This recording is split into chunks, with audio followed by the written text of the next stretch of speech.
नमस्कार मित्रों, एक बार फिर से आपका स्वागत है हॉकफीड न्यूज में। इस वक्त की जो खबर आ रही है वो खबर है प्रियंका गांधी को लेकर। आपको बता दूं कि प्रियंका गांधी वाड्रा भी अब अपनी मां सोनिया एंटोनियो माइनो और भाई राहुल गांधी की राह पर चल पड़ी हैं और इतना बड़ा घोटाला कर दिया है जिसे सुनकर आप दंग रह जाएंगे। हालांकि पूरी कांग्रेस घोटालेबाज है, पूरा गांधी खानदान घोटालेबाज है, लेकिन अब जो नाम आ रहा है वो प्रियंका गांधी का सामने आ रहा है। लेकिन प्रियंका गांधी से गलती ये हो गई कि ये घोटाला उन्होंने यूपी में कर डाला है। सीएम योगी आदित्यनाथ यूपी के सीएम है और आपको पता है कि वहां ना अपराधी बच पाते हैं न घोटालेबाज बच पाते हैं। जैसे ही सबूत सामने आए हैं, सीएम योगी आदित्यनाथ ने शिकंजा कस दिया है प्रियंका गांधी वाड्रा पर और गर्दन प्रियंका की इस वक्त फंस चुकी है।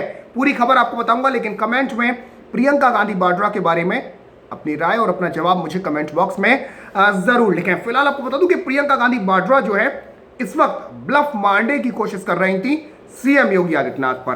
दरअसल माजरा यह है कि हाल ही में कांग्रेस की तरफ से प्रियंका गांधी वाड्रा की तरफ से एक चिट्ठी लिखी गई और जिसमें यह कहा गया कि 1000 बसें कांग्रेस यूपी सरकार को दे देगी और इन बसों से मजदूरों को उनके घर तक पहुंचाया जाए।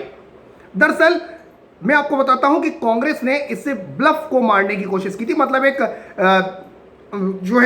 कह दिया उन्होंने कि भाई बसें तो हमें भेजनी नहीं है, भाई एक भेज के देख लो कि बसें हम भेज देंगे। सीएम योगी आदित्यनाथ को यह कह दिया गया, लेकिन उसके बाद सीएम योगी आदित्यनाथ ने इस कांग्रेस की इस गुगली पर करारा सिक्सर मारते हुए ये कह दिया कि आपके पास अगर बसें हैं तो हमें भेज दीजिए।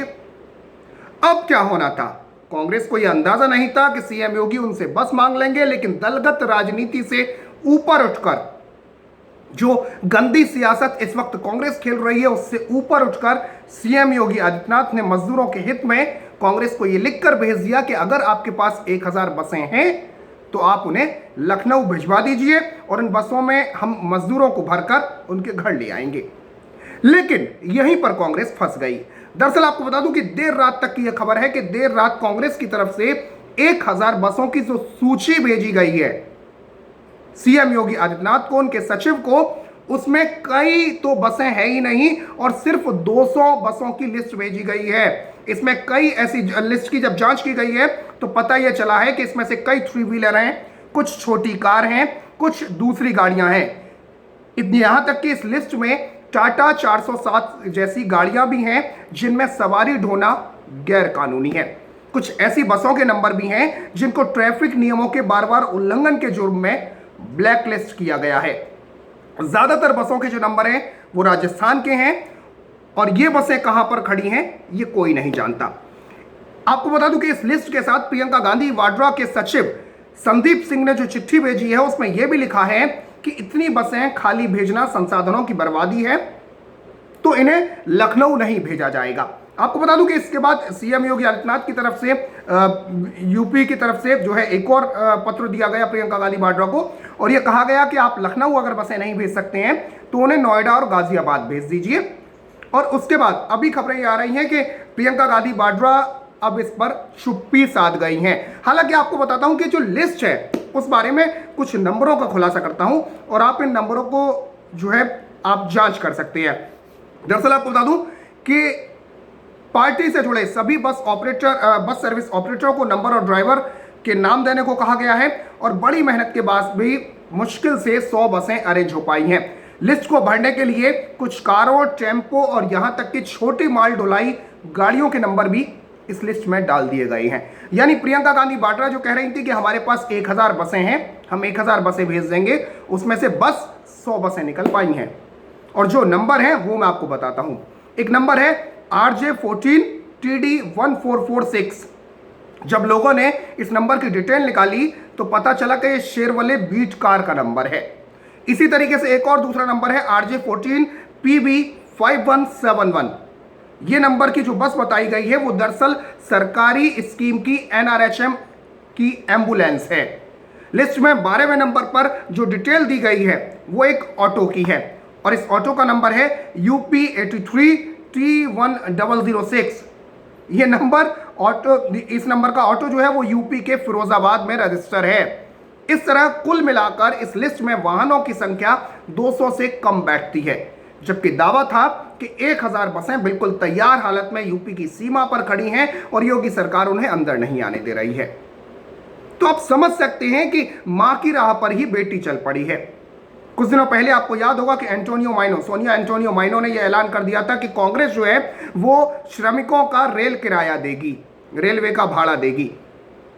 बाद में जब जांच हुई तो पता यह चला कि रेलवे ने तो टिकट दिए ही नहीं थे, रेलवे ने टिकट जारी ही नहीं किए, तो फिर कांग्रेस किस चीज का किराया दे रही थी? जब रेलवे ने, आपको बता दूं कि रेलवे का यह कहना था कि 80% खर्चा जो है श्रमिकों का घर पहुंचाने का या उनके राज्य पहुंचाने का 80% खर्चा रेलवे वहन करेगा और 20% खर्चा जो है वो राज्य सरकारें वहन करेंगी। यह बात तय हो चुकी थी, रेलवे की तरफ से ही ऐलान कर दिया गया था कि टिकट नहीं बेची जाएंगी। लेकिन सोनिया एंटोनियो माइनो सामने आती हैं, सोनिया गांधी आती हैं और कहती हैं सियासत करते हुए कि श्रमिकों का रेल भाड़ा कांग्रेस देगी। और यहां तक कि कई रेलवे स्टेशनों पर तो ये देखा भी गया कि कांग्रेस कार्यकर्ता घूम घूम कर लोगों को ये बता रहे थे, रेलवे में जो चढ़े हुए लोग थे उनको पर्चे बांट रहे थे और कह रहे थे देखो आपका किराया जो है वो कांग्रेस दे रही है। लेकिन सवाल इस बात का कि जब टिकट जारी नहीं हुए, जब टिकट खिड़की से टिकट दिए ही नहीं गए, तो कांग्रेस ने फिर कैसे खर्चा वहन कर लिया? हाँ, ये और यहां तक कि मित्रों आपको जानकर यह ताज्जुब होगा कि जो कांग्रेस वाली सरकारें थी, कांग्रेस की जहां जहां राज्य सरकारें हैं, चाहे वो राजस्थान हो, चाहे वो पंजाब हो, तो यहां पर ये जो राज्य सरकारें हैं इन्होंने तो जो श्रमिक जो वापस आए थे इनका किराया तक लेना, किराया तक देना, जो 20% किराया देने की बात हुई थी रेलवे को, उसको देने तक से इनकार कर दिया था। केरल के जो मजदूर थे, केरल जो मजदूर पहुंचे थे, उनका कहना यह था कि उनसे जो है कुछ नेता रात को आते हैं और किराया वसूलने की बात करते हैं। मतलब लोग रेलवे से अपने घर पहुंच जाते हैं, रात को लोग पहुंचते हैं, कुछ लोग उनके घर पर पहुंचते हैं और कहते हैं कि भाई तुम रेल से आए हो तो किराया दे दो। लेकिन सवाल इस बात का कि रेलवे का अधिकारी तो वहां जाएगा नहीं किराया मांगने, तो फिर ये कौन लोग थे जो मजदूरों से किराया मांग रहे थे? तो बड़ा घोटाला किया मां ने, और उसके बाद बेटी भी उसी राह पर चल पड़ी और बेटी ने भी 1000 बसों के नाम पर 200 बसें लगा दी और चूना लगाते हुए कार का नंबर डाल दिया, ऑटो का नंबर डाल दिया, माल ढुलाई वाले गाड़ियों का नंबर डाल दिया, टाटा 407 का नंबर डाल दिया और कहा यह गया, दावा यह किया जा रहा था कि 1000 बसें हमारे पास पूरी तरीके से तैयार हैं और इन बसों को हम तुरंत भेज देंगे।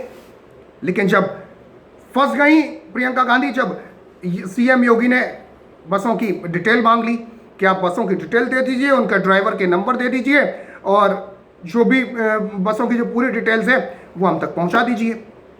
लिस्ट तो सौंपी गई, लिस्ट दी गई बसों के नंबर की, लेकिन वो बसों के नंबर नहीं थे, वो ऑटो के नंबर थे, 3 व्हीलर के नंबर थे, कार के नंबर थे, टाटा 407 के नंबर थे।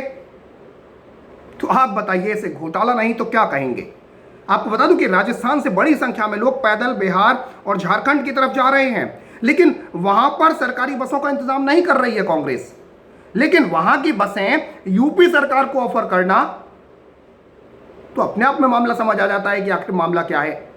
सवाल यह भी उठ रहा है कि जिन वाहनों के नंबर उत्तर प्रदेश सरकार को औपचारिक तौर पर भेजे गए हैं, उनका खर्चा कौन उठाएगा? जाहिर बात है कि कांग्रेस ये खर्च उठाने से रही, सारा पैसा राजस्थान सरकार के खजाने से जाएगा। और लिस्ट में जिन बस ऑपरेटरों के नाम हैं, जब उनसे बात करने की कोशिश की गई मित्रों, लेकिन कोई भी ऑपरेटर औपचारिक तौर पर जानकारी देने को तैयार नहीं हुआ। सभी ने या तो फोन काट कर दिया या पता नहीं होने की बात कह दी। जिन बसों के नंबर भेजे गए हैं उनमें से कई खराब भी हो सकती हैं, क्योंकि कुछ राजस्थान के अलग अलग इलाकों में गैराज में खड़ी हैं। अब आपको बता दूं कि प्रियंका गांधी वाड्रा का यह कहना है कि गाजियाबाद और नोएडा हम बसें भेज देंगे। अब से कुछ देर पहले यह खुलासा हुआ है और शाम 5 बजे तक का उन्होंने टाइम मांगा है बसें भेजने के लिए। लेकिन अब तक जो उन्होंने लिस्ट भेजी है उसमें बसें कम और दूसरे वाहन ज्यादा हैं, ब्लैक लिस्टेड वाहन ज्यादा हैं, जिनको कि ब्लैक लिस्ट कर दिया गया था। तो कहीं ना कहीं कांग्रेस और प्रियंका गांधी वाड्रा ने एक गुगली फेंकने की कोशिश की सीएम योगी आदित्यनाथ की तरफ और सोचा ये कि हम जनता की वाहवाही भी लूट लेंगे कि देखिए कांग्रेस तो बसों का इंतजाम कर रही थी, लेकिन योगी आदित्यनाथ सरकारी नहीं ले रही है। लेकिन ये भूल गए थे कि वहाँ सीएम योगी आदित्यनाथ बैठे हैं।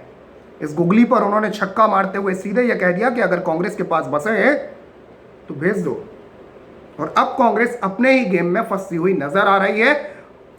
और ऐसे में अब निगाहें इस बात पर हैं कि क्या कांग्रेस शाम 5 बजे तक, जैसा कि वादा किया गया है कांग्रेस की तरफ से, गाजियाबाद और नोएडा बसें भेज पाएगी। दूसरी बात यह, इन बसों का खर्चा कहां पर जाएगा। और तीसरी चीज यह कि राजस्थान की बसें अगर यूपी में आ सकती हैं तो राजस्थान से जो मजदूर झारखंड और बिहार जा रहे हैं पैदल, उन मजदूरों को इन बसों में क्यों नहीं बिठाया जा रहा है। और अगर कांग्रेस के पास 1000 बसें पहले से मौजूद थी तो फिर कांग्रेस ने इन मजदूरों को पैदल क्यों चलने दिया, यह सबसे बड़ा सवाल है। मित्रों, कमेंट में अपनी राय इस खबर पर मुझे जरूर दीजिएगा। साथ ही साथ इस खबर को शेयर करें और देश दुनिया से जुड़ी तमाम खबरें देखने के लिए चैनल को सब्सक्राइब कर दें। बराबर में जो बेल आइकन है, जो घंटी का निशान है, उसे जरूर दबा दें। फिलहाल के लिए इतना ही। जय हिंद, जय भारत, नमस्कार।